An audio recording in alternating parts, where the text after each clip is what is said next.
Welcome to this edition of Inside Tulsa Athletics. We'll have 4 football coaches today, 2 basketball coaches, and Dr. Deborah Gist, the Superintendent of Schools, to talk about the reshaping of the Tulsa Public Schools. Stay tuned.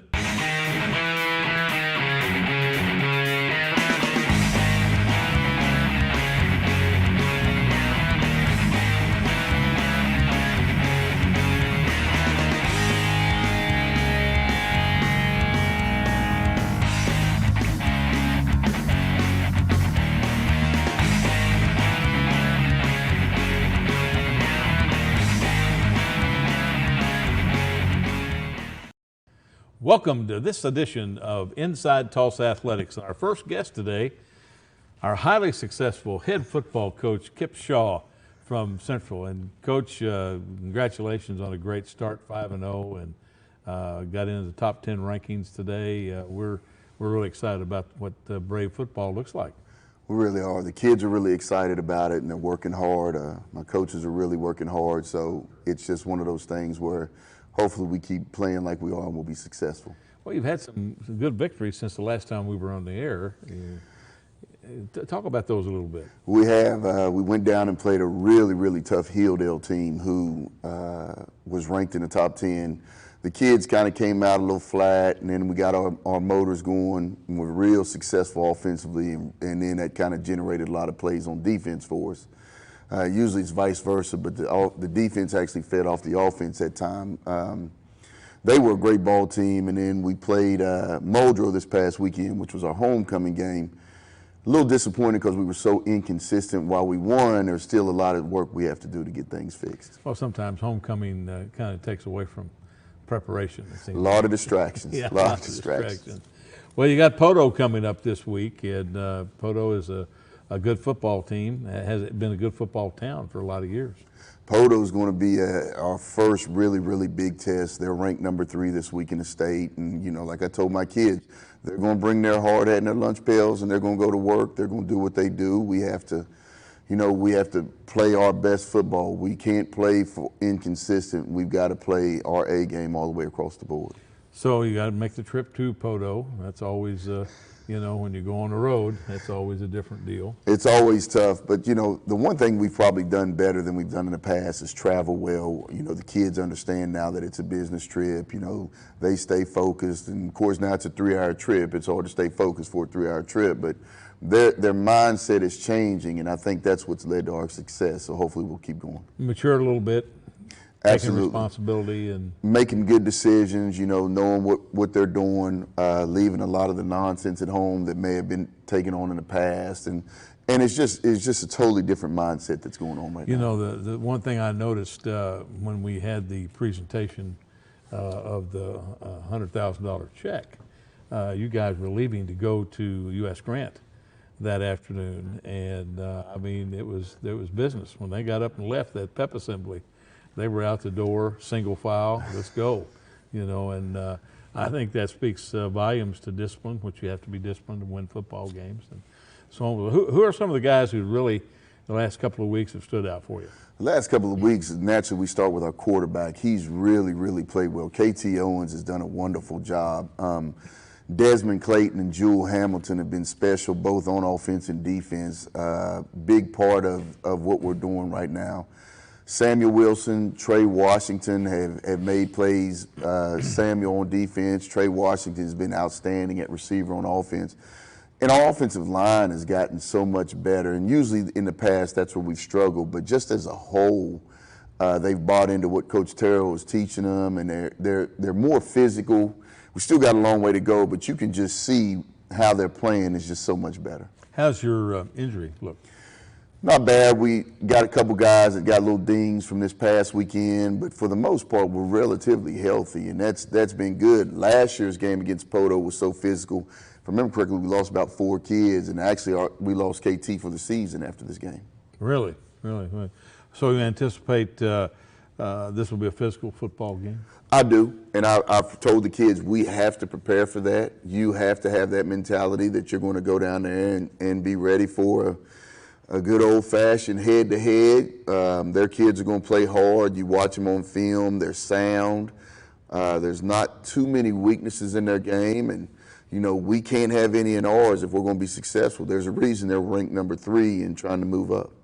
Key to victory offensively. What do you got to do offensively? Offensively, we got to take care of the football. Last week we turned the ball over 3 times. And we haven't done that all year, and we can't do that against a good football team. Right. We have to make every opportunity count that we have. KT's got to play within the system and not, do what he did the first 4 games and not what he did the last game. And we'll be successful. We just have to keep playing hard. Defensively? We got to make tackles. We got to wrap up. Guys have to do a better job of doing their assignment and not so much trying to make plays. When they worry about making plays, they kind of forget what gap they're supposed to cover. And secondary can't fall asleep on Poto's run game. I mean, they have a strong run game, and what they do is they kind of put you to sleep, and next thing you know, that tight end is sliding down the seam on you, and it's touchdown. So what kind of offense do they run? They're kind of a split veer offense. Really? Yeah, they went kind of old school. That is little old double school. wing. That's what I coached back in the day. Holy a little cow. double wing. So they're going to run the football. That's what they hang their hat on. They're going to try and beat you up, and like I said, they're going to slip that pass out there on you every now and then. But they played a tough Fort Gibson team last week and were very successful. I got to tell you, I loved the what we used to call 76 wide delay, where we fake the inside veer and the tight end kind of goes out in the flat, and we just pitch it over there, and he's always wide open because they rotate around. Well, Kip, I'm sure glad that you were with us today, and I want to wish you good luck down at Poto, and we'll have you back soon. Thanks, Coach. Appreciate it. Come back with us, and we'll have Brad Calip of the Booker T. Washington Hornets. How was school today? Mrs. Smith, what are you doing? Recycling. You can't put plastic bags in the blue recycling cart, but you can recycle this milk jug. You can recycle stuff from all over the house. You can recycle this empty box. What about these hangers? Just aluminum and steel cans, paper and cardboard, plastic bottles and jugs, glass bottles and jars. To learn more, check out tulsarecycles.com. My dad's always saying a little extra effort now will really pay off later. Here's how you can put in just a little extra effort and help out our schools in a big way. Just switch your checking account to TTCU. It's easy, and every time you use your school pride card, TTCU donates to our schools. So far, over $1 million. They're the only ones doing that. So make the switch to TTCU and be the person who's making a difference for our schools. Welcome back to Inside Tulsa Athletics. Now we have the head football coach from Booker T. Washington. He's also the athletic director, Brad Calip. And Brad, first 5 weeks been tough. It's been challenging. Tough schedule. Had a tough one last week against Bixby, and they're the real deal. But I was kind of proud of our kids. I mean, we're still a young team, and we're still making young mistakes. So that's something we gotta fix. But we're still in the hunt, so we're just going to reload and try to travel to Shawnee and see if we can get a win down there. It's not who wins the first game, it's who wins the last game. Exactly. Exactly. I had a coach when I was in the college business one time told me, said, of all the teams that play, the only team that's happy is the one that plays the last game of the year. Mm-hmm. And that's what you have to look forward to. Exactly. So, how's your injury situation? We're kind of healthy. We had one of my receivers had a concussion, but other than that, we're pretty healthy. So we just kind of, like I said, we got to eliminate a lot of mistakes. And like you said, we're just shooting for November, December, and if we can get there and stay healthy, it's a new season. Yeah, who knows? And anybody can. And so Bixby by far is the best team. So we just got to take care of one game at a time and get there in November, December, and kind of see what happens. What does Shawnee do for you? Shawnee's a team that Coach Brown does a great job over there, and he has a winning tradition. He kind of fluctuates to 5A to 6A, and so he's really kind of a 5A team, and we're really kind of a 5A team because on my roster I only got like 46 players, but he does a good job. We should play well against them, but you never know. We go into their place, and I think it's homecoming, and I know about homecoming because we had it last week. It's a big distraction to head coaches, and so I imagine it's a distraction for him. So we're just going to go there and try to do some things that kind of help our team to kind of get ready for the next 4 or 5 weeks. You know, I think that's a unanimous because we just had Kip on before your segment, and it was homecoming. He wasn't real pleased with the first half, the way they played. Exactly. I think you get a little detached with that. Well, you've got Shawnee coming up, and of course we've got Bixby behind us, and of course Bixby is going to be interesting because Bixby's on that bubble where they may be moving into 6A1. Yeah, you know, I talked to the athletic director. I think some things happening on the west side. I think it might be sophomore. I mean, don't quote me on that, but I think their numbers are dropping and might move them down to 6A2 and kind of move them up. They surely can play at that level. I mean, they demolished Jinx and some other teams. So, you know, Lauren Montgomery, he does a great job over there and got those guys rolling. And I was kind of proud, you know, they've been averaging like 59 points a game, and we cut the deficit in almost in half on that. And, you know, they scored 31 against us. So I guess that's an accomplishment, but you still want to win. Well, you want to win, but I think people don't realize, you know, they've been on a pretty good run, 4 out of the last 5, and of course we won one of those, and so on. And when you get that confidence built up in your team and everything, and like I say, you're a young team. Your guys are going to be back next year, a bunch of them. Oh yeah, we actually moved up 4 freshmen, and we have a freshman quarterback have started a couple of games. He started against North Little Rock, and he started like the whole 4th quarter against Bentonville, because Gentry William, you know, pulled his hamstring a little bit. So yeah, we're young. We're young, and when you lose 23 seniors and try to reload and kind of get them acclimated to like the team we had in 2017, it's just hard to do. And right now, that's what we got to do. We got to eliminate mistakes. We were in the red zone, you know, 3 or 4 times and shot ourselves in the foot with penalties and holding and those sorts of things. So we just got to get better at that. So you got what are you going to have to stop with Shawnee? What do they run offensively? Offensively, you know, they got a pretty good quarterback. They like to throw the ball a lot. They like the screens. They got a pretty good receiver. They have a great running back. He's a little bit scat back, so we have to stop the run first. And I think match our problems in the back end. I think we can kind of contain the passing part, but we do have to stop the running game. They run the ball very well. When are you going to have success on offense? Offense with us, they run a 4-2 defense, and I think they're going to try to blitz, you know, Gentry. What we got to do, we got to establish a run game. The last couple of weeks, that's something that we got to get better at, and right now we're not very good. So we're going to try to establish a run game with them on a 4-2. I think we can do some things. We're going to try to incorporate a tight end instead of, you know, I'm just old school. I kind of like a tight end, but, you know, you watch TV with Oye and all of them, they just kind of like spreading it out with the gun. Nobody goes underneath the center. So we'll try to do some things that kind of go back old school and establish the running game. We got a freshman that is our running back. So that's what we're going to look forward to. All right. Well, super. Well, thanks for being here. And when we come back, we're going to have Tony Daniels, who is the head football coach at Edison. Being an athlete at Booker T. Washington has taught me to carry myself with class as an athlete, student, and friend, and to have responsibility on and off the field. Being an athlete at Memorial High School has taught me to be a better person, because when you play sports, attitude is the main thing you have to deal with. Not just your own, but other people's. It also teaches you to be the bigger person.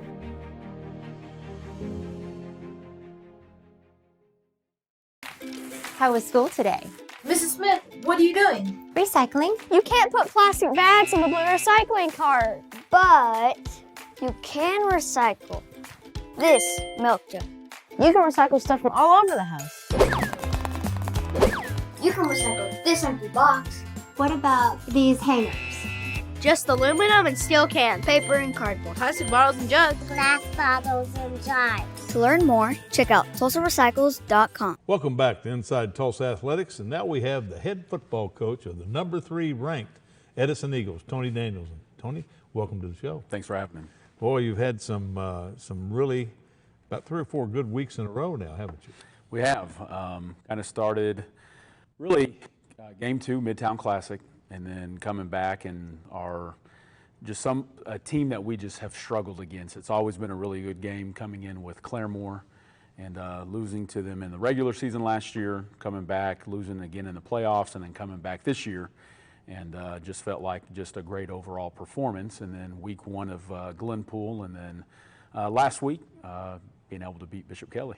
Well, I tell you, I saw the Kelly game and the Claremore game, and I thought that your defense did an exceptional job of containing those 2 offenses. Yeah, all credit to Isaiah Irvin, defensive coordinator, has done a really good job with our staff and in developing the kids and what we wanted to do. We've switched from a 3-4 defense to a 4-2-5 this year. Our front 7, I kind of would put them up to anybody in the state of Oklahoma. I mean, we're just across the board, just strong, fast, quick. At inside linebacker, got 2 senior inside linebackers, and Ashton Hill and Darius Fritz, and then we just have a lot of returning guys that have a lot of games underneath their belt. That's great. Of course, the offense speaks for itself.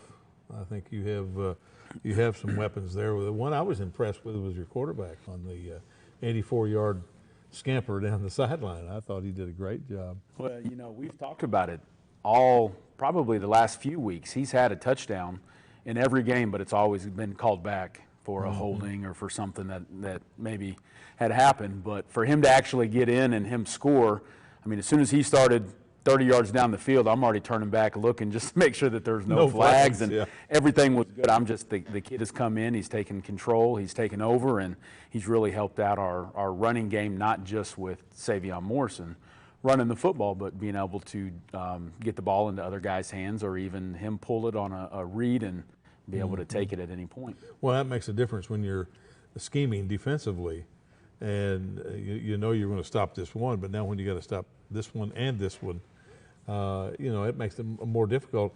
Our philosophy always was take away what they do best. Well, which one do you take that away from? Right. You know, when you've got 2 that can do it.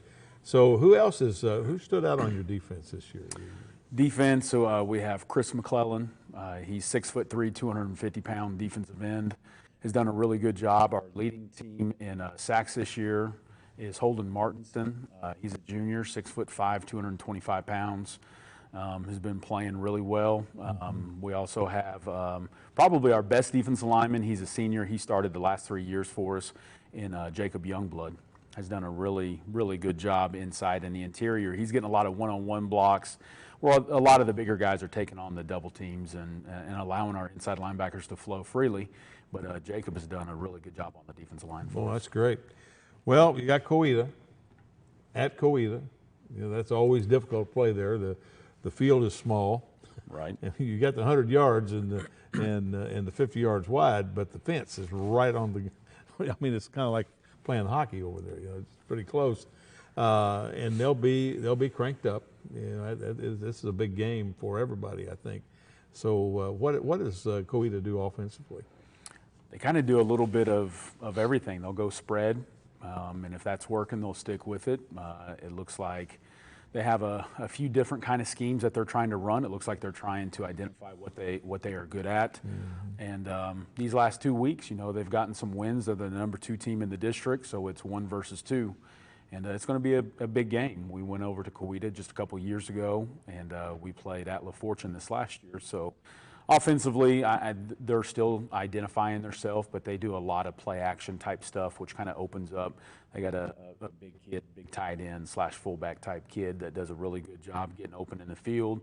They start a couple freshmen too, and they have a really good slot receiver and a quarterback that didn't play for them last year, but they throw the ball around pretty well. I see. How do we match up offense to their defense? Our offense to their defense, they also run a 4-2-5 defense. You know, I think anytime you have 28 in the backfield for us, and also number 3, Rajon Green, and the other guys that we have surrounding him. I mean, our offensive line has been doing a really good job, you know, thus far. And as long as they keep working and we're able to run the football and do some different things and throwing and the passing game, we'll be fine. How's your injuries? Injuries are good. We ended up losing a kid At Glenpool that started for us at outside receiver. He'll be gone for the rest of the season, but and it, very unfortunate, really worked hard to get to that spot and to do everything, but other than that, we're 99% ready to go. ready to go. Right. Ready to go. Well, as you look at the season, you don't want to look too forward, but I see the playoffs. I think somewhere in the realm, and it'll be exciting to go through these last 5 weeks or 4 weeks of the season and see who comes to the top. It will be. Who do you think on the other side of the state's pretty tough? Well, you always had to put Carl Albert in it. Although they got beat. Although they did get beat 10-6, but Bishop McGinnis and Piedmont. Piedmont's the one that beat Carl. Evidently, yeah. Yes. Well, Tony, glad to have you here on this show, and we'll have you back when you meet Coweta maybe. All right, thank you. We'll be right back with Kevin Gordon, the head football coach at East Central High School. I love Will Rogers Athletics because it helped me physically, spiritually, and emotionally through all the journeys I've been through at that school. All of the support staff helped me a lot, and it's just an amazing school. Athletics at Will Rogers changed my life because it became a second family. With the support of my coaches and teammates, it's helped me gain confidence, work as a team, and will help me in college and in life. Welcome back to Inside Tulsa Athletics. Now we have the head football coach of the East Central Cardinals, Kevin Gordon. Kevin, welcome to the show. Thank you for having me. Well, it's been an up and down season. Yes. You know, but we've seen improvement, I think, don't you? Yeah, we have. You know, we're sitting 2-3 right now, just coming off a tough loss to Claremore and getting ready to roll into homecoming this week. And in come to town Pryor. And Pryor's a pretty good-looking team. Quarterback is very good. They got 2 receivers that are good and a big physical running back. So we have our hands full. I'm wondering why I chose him for homecoming. Homecoming, yeah, right. But look forward to the game, and it's going to be a good competition. Well, as you've come through these first 5 weeks of the regular season, how's your injuries? Injuries are good. You know, this will be the first week that we're going to have a couple of players that'll be out this week. But up until this point, we haven't had any, and that's really good. But we got 2 they're going to miss. One, he's kind of on the fence right now, but I think he'll be good to go for Friday night. Well, good. Well, who are some of the guys who are leading the charge here for the resurgence of the East Central Cardinal football? Well, I tell you, we have a young man that is probably one of the top basketball players in the city that came out from the basketball team, and William McGuire. And we are glad to have him out. A heck of a ball player. He's playing corner and wide receiver for us. Xavier Lucas is another one that came out from basketball, playing a defensive end and wide tight end, doing an excellent job. Then, you know, we have our football mainstays, as I'll call them, Lorenzo Fagan and Ezekiel Hearn, our big tackle. Let's see, who am I? I don't want to leave. I'll get back to school and they'll get to fussing at me. Yeah. Coach, you didn't say my name. DeTerrion Fields, our big 6'5", 305-pound kid, who, by the way, during the Summer Pride, before Summer Pride started, he was 360 pounds. Gee, he went from 360 to 305. He had a great summer, and it's a joy to see him in there lifting and taking 225 and power cleaning and jumping up on the big tall box, showing that explosiveness, and got some looks, got some people looking at him. Darius Williamson is another linebacker, running back that's having a great season. And I've got a Sir Little John who's having a great season. And we got a little young freshman quarterback that most people were like, you're going to start a freshman? And this kid, you know, Kunu Fields, he's got an arm, he's a gamer, and very competitive. And he's come through the feeder system. Come up through the middle school and East Central Junior High, and we were glad, Dad, you know, 'cause we thought we were going to lose him, and he stayed. So, you know, he's doing a good job. Going through some growing pains, you know, but other than that, he's doing fine. Well, that's super. So, what does Pryor run? What's their offense? Pryor's a spread you out, and run, throw it around. Their head coach came from Adair. He was the offensive coordinator up there. So, they have a lot of tricks that they do. But there are a lot of 10 personnel, but their main thing is they're going to get in that 11 personnel, and they're going to try to throw the ball out of that. We want to put pressure on them and immediately and try to man them up on the outside and take away some of that dink and dunk stuff that they like to do, throwing the ball around. But they do a really good job of it, and they make it very hard for you to get to their quarterback, and they get rid of it quickly. So. You hear a lot about he's a system quarterback. He can't make the long throw, but he can make the little short throws around, and I think that's something that people fall back on because they probably could throw it if they wanted to throw it. Right. No, this kid can throw it. He can throw it, but he's a smart young man, and he takes what the defense gives you. And if it's deep, he's going to take it. But if it's short, he's going to take it. So and that's kind of what you want. That's what I'm trying to get my youngster to do. He wants to go for the big shot all the time. And hey, if they give you 5, take 5. Exactly. We'll live to get something second out. 5 is not a bad thing. No, it's not. It's not a bad thing. Well, you got in this last minute talk about your festivities for homecoming. What do you got planned? And this week is a festive week. We have, I believe we have come today dressed as your favorite superhero, and pajama day, and we got all kind of stuff going on. We got a big prep rally Friday in the round, and the kids are excited. Homecoming court, so it's a lot. I think as a coach, you kind of like, you like homecoming, but I want get through it. I want focus. Exactly. But we're appreciative of it, and it's an important time. Well, we're excited. We've done some of the preliminaries on the new field house, and we hope to get the planning started here before long and turn some dirt next year sometime. That sounds good. That'll be great, I think, for East Central, for the community, sure will. and so on. But we're sure glad you're here, and we wish you really good luck during homecoming and the rest of the season. And when we come back, we're going to have Bobby Allison, the head basketball coach at Memorial High School. Athletics is so important at Tulsa Central because it's an outlet for some of our kids there. They get a better opportunity to basically give back to our community. At McLean, the sports is what mainly drives a bunch of the students to come to school every single day and work hard because they want to be able to come from the classroom to the field or the court and show what they're good at. How was school today? Mrs. Smith, what are you doing? Recycling. You can't put plastic bags in the blue recycling cart, but you can recycle this milk jug. You can recycle stuff from all over the house. You can recycle this empty box. What about these hangers? Just aluminum and steel cans, paper and cardboard, plastic bottles and jugs, glass bottles and jars. To learn more, check out TulsaRecycles.com. Welcome back to Inside Tulsa Athletics. Now we have with us the head boys basketball coach at Memorial High School, Bobby Allison. Bobby, welcome to the show. I think good to be here, Gil. Well, it's always good. The last time you were here, we had a state championship trophy, didn't we? That's right. You bet. Well, we start practice, and you said we're starting this week. And, yes, sir. How do you follow up when you win back to back to back? Right. Well, it's kind of try to make it a separate entity in itself this season. Every season, no matter how many players you got coming back, you kind of got to start from day one. Our day one practice has been the same since I've gotten to Memorial.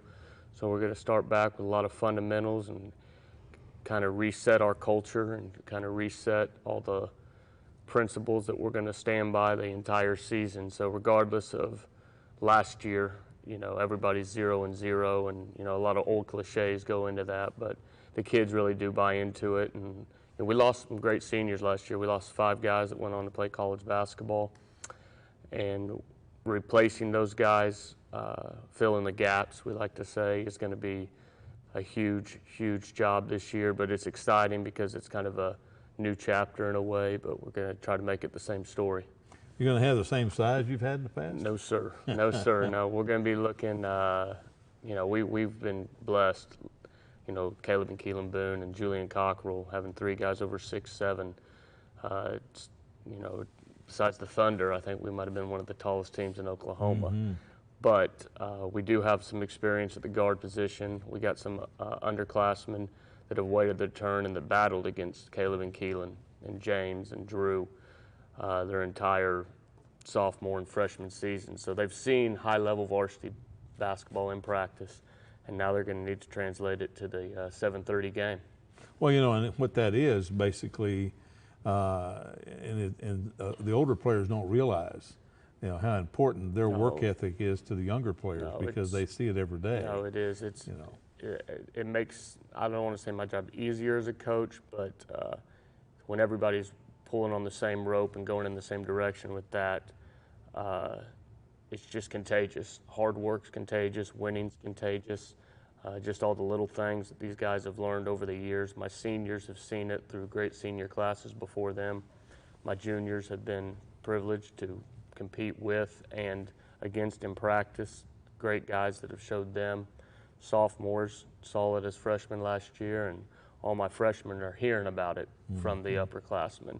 So it's just, you know, we say tradition continues, but that continues with the players believing in it and having, they don't just see it as words. They know that the action behind the words. You bet. Well, they've seen it in practice. So the proof's in the way. Absolutely. Well, staff has changed a little bit. Yes, sir. Yes, sir. We lost a great assistant, Coach West, more than deserving to get his shot, and East Central made a great hire with him. I know he's going to have them rocking and rolling, and I think they're a state tournament legit team if all their pieces fall in line. So you got East Central over here in 5A and Edison in 5A, and Rogers was knocking on the door last year. Hale, Coach McChesney's doing good things with Hale. They had a productive summer. And then in 4A, you got 2 of the top 5 teams in Webster and Central, and McLean's coming, had a good summer as well, I know. So our conference, and like you said, Coach West being over there at East Central, it's definitely it's going to be very, very competitive. Oh, it'll be competitive. Yeah, I think will help McLean a lot moving into a new facility. No, that new facility and the way it's, I know I've talked to some people about it, the way it's structured to where it's going to feel like a lot of people there, the way they got it kind of built in. There's a lot of cool things there. We're looking forward to the winter season this year. Yeah. Who else do you think in 5A will have a championship run? Looking at it, me and the team went over the top 15. Some of the teams I mentioned in our conference, you know, East Central and Edison are top 10 caliber programs. Bishop Kelly's going to be good over here. And then over on the west side, I'd say Lawton Mac, Dale City, Carl Albert, El Reno. They'll all be very, very competitive. Shawnee comes down from 6A, and I know they'll be very good. And, you know, Pryor, Collinsville, and Claremore and Coweta. Those are 50-50 games with the way those teams compete and the way they're coached up. So it's going to be, you know, we've been fortunate the last couple of years. We've been definitely in the top 3, depending on who's in 5A, regarding Carl Albert or when Booker T was in, and last year Dale City and El Reno and stuff. But this year, I think there's probably about 8 teams that are going into thinking they can beat everybody. And in previous years, I think 3 or 4 teams might have been thinking we can beat anybody. So I think it's going to make for a very interesting March. Well, I guarantee it'll be really exciting. We'll be there at Veterans Arena. And when you open up the doors and everything. We open up the doors, Gil. November 21st, we play the #1 team in Arkansas, Fort Smith Northside. Northside, yeah. They won 6A Arkansas last year, and they got a top 5 center in the country. So the kids are going to realize real quickly that we're not the biggest team anymore. So there's somebody there that can there's play. Somebody there. So well, Bobby, thank you for being with us today. Much, we look forward to it. And when we come back, we'll have Scott Bowman, the head boys basketball coach at Webster High School. How was school today? Mrs. Smith, what are you doing? Recycling. You can't put plastic bags in the blue recycling cart, but you can recycle this milk jug. You can recycle stuff from all over the house. You can recycle this empty box. What about these hangers? Just aluminum and steel cans, paper and cardboard, plastic bottles and jugs, glass bottles and jars. To learn more, check out TulsaRecycles.com. SNU is proud to announce our Masters in Sport Management and Administration coming to Tulsa in February 2020. Whether your dream is to be a head coach, an athletic director, or working in professional sport, SNU's Masters in Sport Management provides you with the tools you need to achieve your dreams. This 20-month program will meet on Wednesday nights at our Tulsa campus. Take your love for sport to the next level. Visit us online at pgs.snu.edu. Welcome back to Inside Tulsa Athletics. Now we have the head boys basketball coach at Daniel Webster High School, Scott Bowman. Scott, welcome to the show. Thank you. Glad to be back. Well, we've started basketball practice now. It's October. It's right. Getting close, and in another month we'll be scrimmaging, and then in about 6 weeks we'll be playing it for real. Right. So, how's your preseason going? It's going pretty good. We've got a few out in football right now, so our number's a little short of practice, but we've got some good players in there that we're getting some work done ready. Got a good scrimmage schedule coming up. We got invited to that Elite 14 in Texas, so that'll be a good test to see where we're at. Absolutely. Should give us good caliber because we got a lot of returning players from last year and the year before when we went to the state semifinals. So, talk a little bit about the Elite 14. Okay. A lot of people don't know about that up here, and we've been aware of it for a while. But right. Talk about that. Well, they picked probably about 15 schools from Oklahoma and probably 20 or 30 from Texas and a few from around it. This year I think they have 44 or 48, and it's a scrimmage. It's a showcase, they call it. Mostly it's for recruiting in colleges if you've got a couple good players that could go to the next level and just your better teams. I mean, these are going to be the best teams in Texas, the big classes and everything. So we're going to be going against, I think I saw in our pool was maybe like Coleyville, Heritage, and Grand Prairie, Texas. There's 6A schools, so we're going to get to see how we hold up against them. We'll probably be undersized a little bit, but our guard play and our defense has really looked good this summer in our summer league work. So I'm excited for the challenge of playing against those bigger schools and go in there and see what we can do. So, you'll get your football players about the middle of November. Do you have any really key people there? We've got probably 3 or 4 of our top 8. So, we've got 4 solid that'll be probably starters. That 5th spot could be one of the footballers or not, but this is the deepest I've been. I mean, this is top to bottom the most talent we've had. This is my 9th year. So really, I mean, our starting lineup could switch everything. I could go with 3 big and 2 small, or go with 5 guys under 6 foot. But I've got some good posts. And athletic small forward. Tawan Pryor's really athletic. We got the Anthony Pritchard back, and Martwan Taylor, the 2 juniors that have been started since freshmen, and they're really talented. Got the transfer kid from Sapulpa. He'll be eligible this year.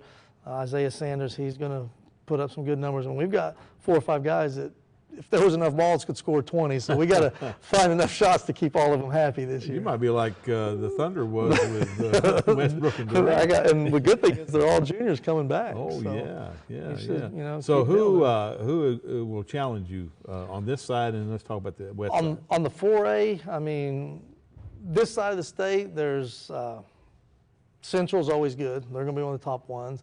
Manfred's lost a lot. The other side's got most talent. Kingfisher, Heritage Hall, McGinnis. We've scheduled a tough non-conference schedule just to get ready for the playoffs. We play Jinx non-conference, McGinnis, and Cleveland. So we play, we'll get to see McGinnis, which I think will be a top team. But I really think we're top 8, at least, in the state, and we'll see where everyone put us. Because I mean, 4A-wise over here, I think it's kind of down on here, except for the city schools with us and Central. And McLean's real good this year. Yeah, McLean's going to be better. Well and coached, got a new facility. Yes, that'll help. That'll always get people excited about that. Right. And it'll be exciting for our other teams to play coming in there and playing it. Yes, it's nothing against that old place, but it was quite a home court advantage with that crowd right there. Nobody liked playing in that old field. right on the floor. Yes, sir. Well, they're recessed from the floor in this one, but help a little bit with I think it'll be.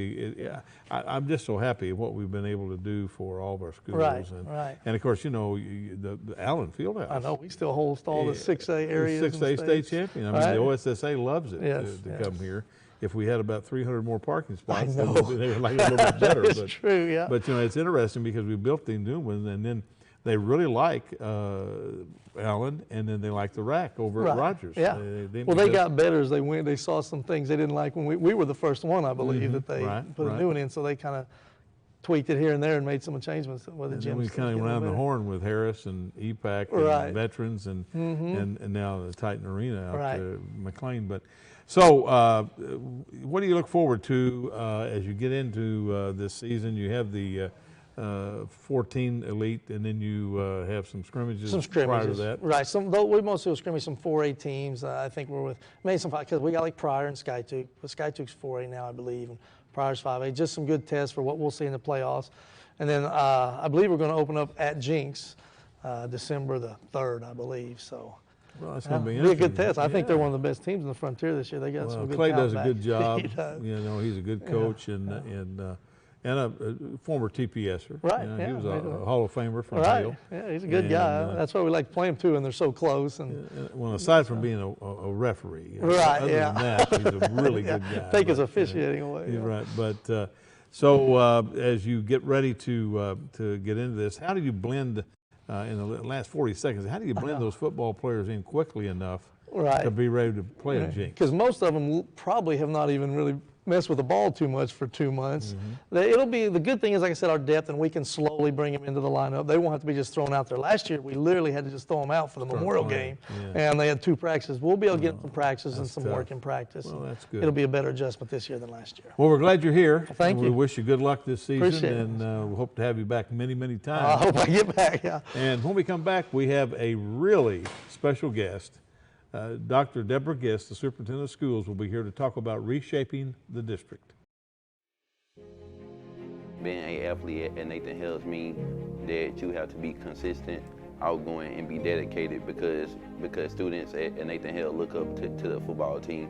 Being an athlete at Nathan Hill has taught me to be confident and disciplined and always to be open-minded and always ready to work with people no matter how difficult it is.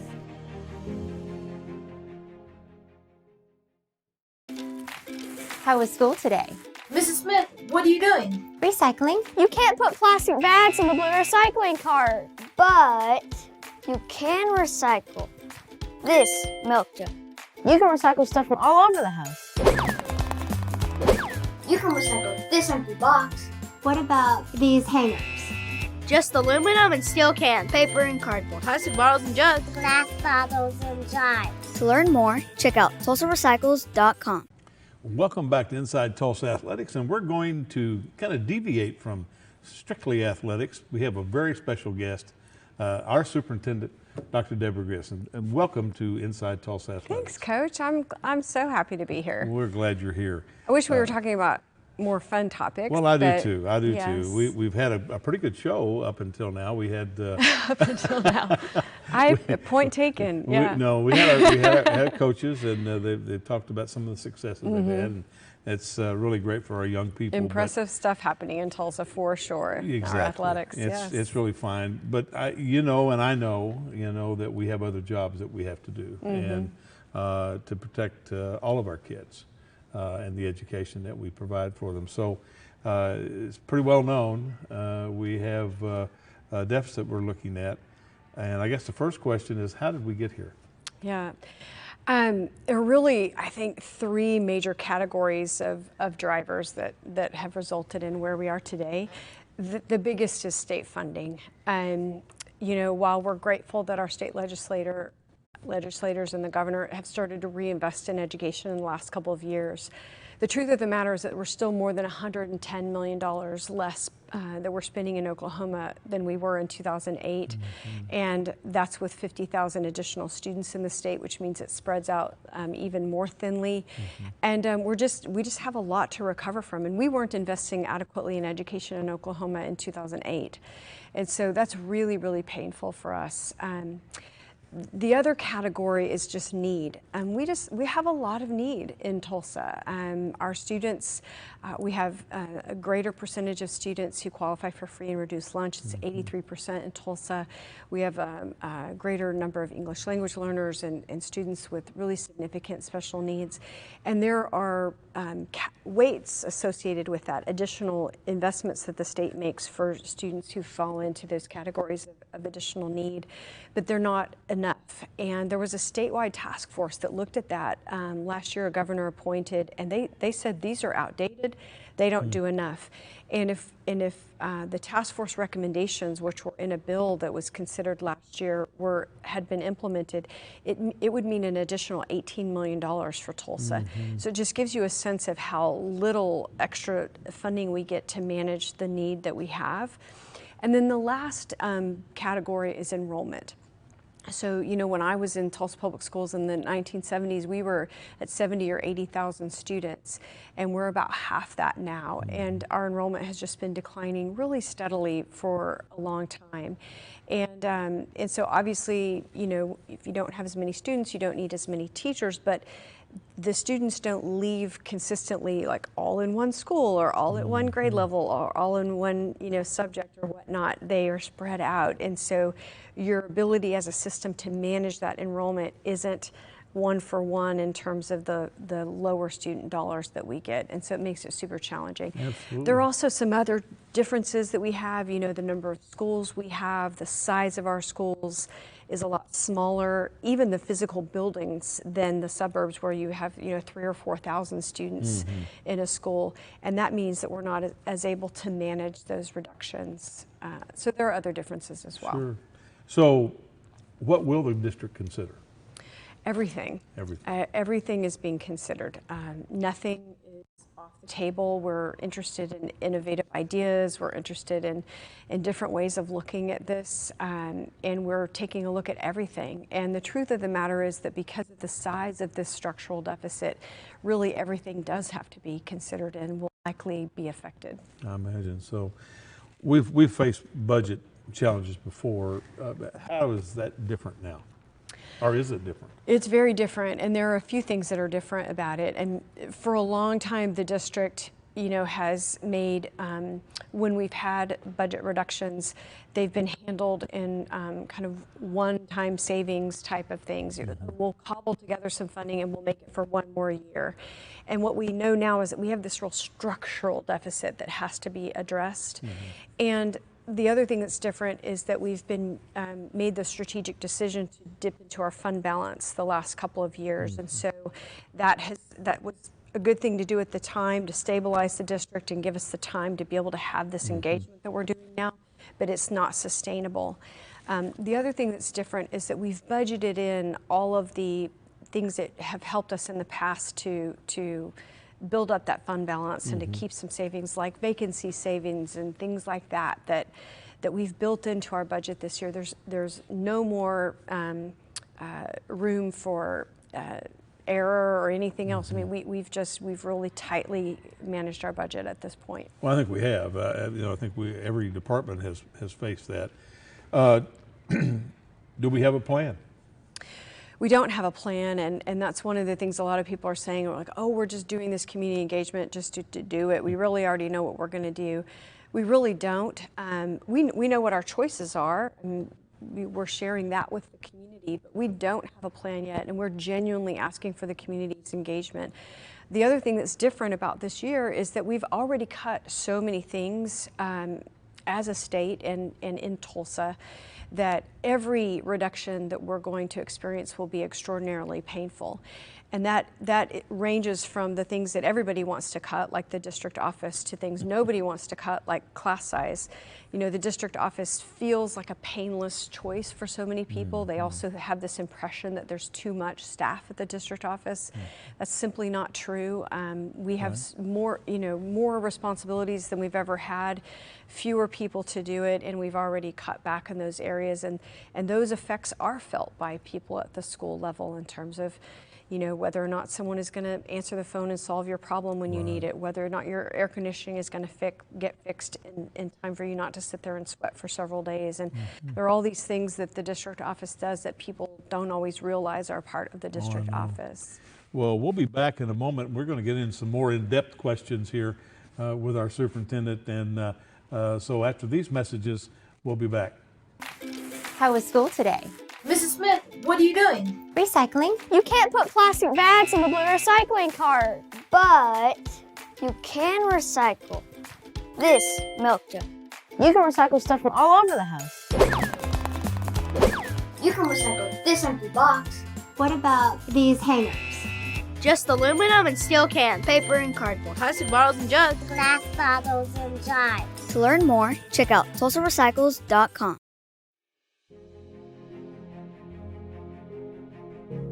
Being an athlete at Edison High School has taught me to work as a team rather than as an individual. Whenever you're on a team, you have a special bond with each other. You know you can rely on them in a time of need, whether on or off the court. Whether it be a shoulder to cry on or advice on how you can improve, you know your team will always be there for you.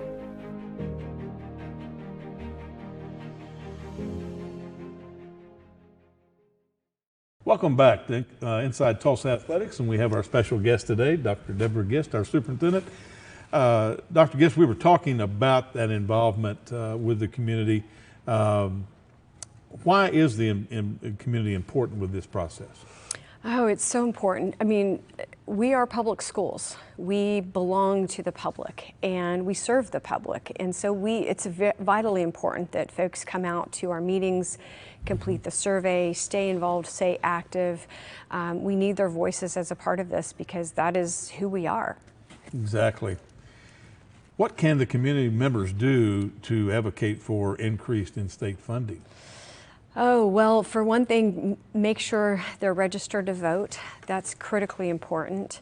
And then stay in touch. Know who your state elected officials are, know who your state senator is, your state representative. Make sure they know your beliefs about the importance of public education. Thank them. We always say start with thanking them for this past couple of years of reinvestment. But to say, you know, we're grateful for this turnaround, but we still have a long way to go to get back to even the 2008 levels, let alone what we really ought to be investing in public education. Well, from a community standpoint, what are our next steps with the community? So we still have community meetings that are coming up, and we also have the survey that's open.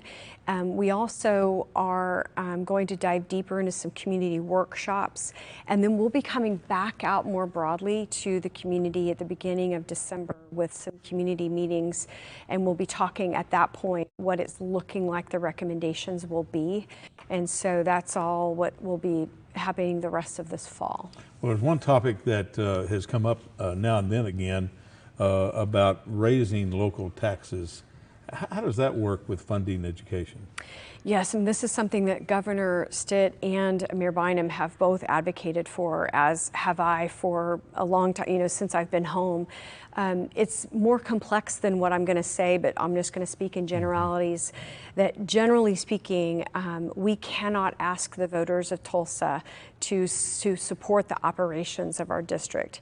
Tulsans have been very supportive of our schools through the bond measures that we have, and we're grateful for that. And that's why we have school buildings that are safe and dry and clean and conducive to learning, and we're grateful for that. But we haven't been able to do a similar request of the public to say, you know, would you be willing to do a little bit more, each of us doing a little bit more, and if so, it would mean this, and we'd be able to offer this set of things differently than we do now, higher salaries, a longer school year, you know, smaller class sizes and things like that we know people want.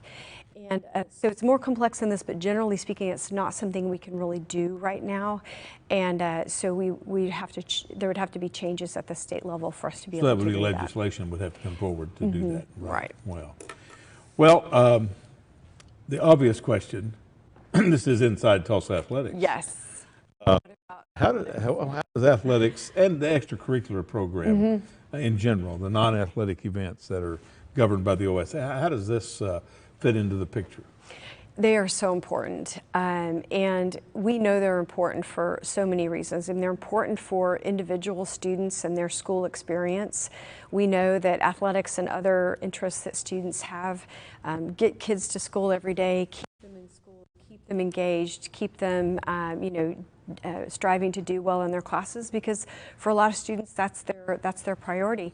But it's also, we also know how much students learn in these experiences. They're learning leadership, discipline, teamwork. So many parts of that experience are what makes them a whole and successful human being. And so they are very important. And We were sorry that in our last round of reductions, there were some, some reductions that happened to athletics. We tried very hard to protect athletics and other extracurriculars for those reasons, but it's challenging in this kind of environment because the trade-offs are just so difficult because we have already cut back in everything that we know matters and that our community values. It is. I have a great admiration for our coaching staff to have come through $500,000 worth of budget cuts and yet still have some success. It's pretty remarkable. They've done a really good job. They have, and just like our teachers and others, they're asked to do more with less, right. And they step up and they do those things, but it's not sustainable. We cannot operate an education system just on the goodwill of the people who are in them. I mean, we have to have a structure that provides the right services to students and teachers and other members of our team, and that compensates people like the professional educators and athletes they are and leaders they are. Right. Well, we certainly are glad you're here, and we certainly want to advocate with our patrons that you need to get involved with your school district, with your legislators, and we can make this thing work for our kids, but it's the future of Tulsa that we're talking about. We're in the center of this, and I think it's very, very important that that our patrons understand and know that you and I and everyone in Tulsa Public Schools is working very hard to make this work. Yes. Well, that's our guest, Dr. Deborah Guest, and this is our show for this week. Join us next week, and we'll have another great show. My dad's always saying a little extra effort now will really pay off later. Here's how you can put in just a little extra effort and help out our schools in a big way. Just switch your checking account to TTCU. It's easy, and every time you use your school pride card, TTCU donates to our schools. So far, over $1 million. They're the only ones doing that. So make the switch to TTCU and be the person who's making a difference for our schools. How was school today? Mrs. Smith, what are you doing? Recycling. You can't put plastic bags in the blue recycling cart, but you can recycle this milk jug. You can recycle stuff from all over the house. You can recycle this empty box. What about these hangers? Just aluminum and steel cans, paper and cardboard, plastic bottles and jugs, Glass bottles and jars. To learn more, check out TulsaRecycles.com. Well, we had a great show today. I think you found out a little bit about TPS football, you found out a little bit about TPS basketball, and you found out a whole lot more about TPS with Dr. Deborah Guest, our superintendent. I think this is a critical time for all of you to be involved with your school. There are 2 more community meetings that are left, but you can always call your legislature and you can call the city council, and we get people involved with legislation that's going to be very important. I want you to join us next time. It'll be 2 weeks from now, and we will have had fall break in there, and we've had about 4 more football games. Softball season will be over. Volleyball will be close to being over, and basketball is just around the corner with wrestling and swimming to follow. And we'll have coaches from all of those shows. So come back and see us inside Tulsa Athletics.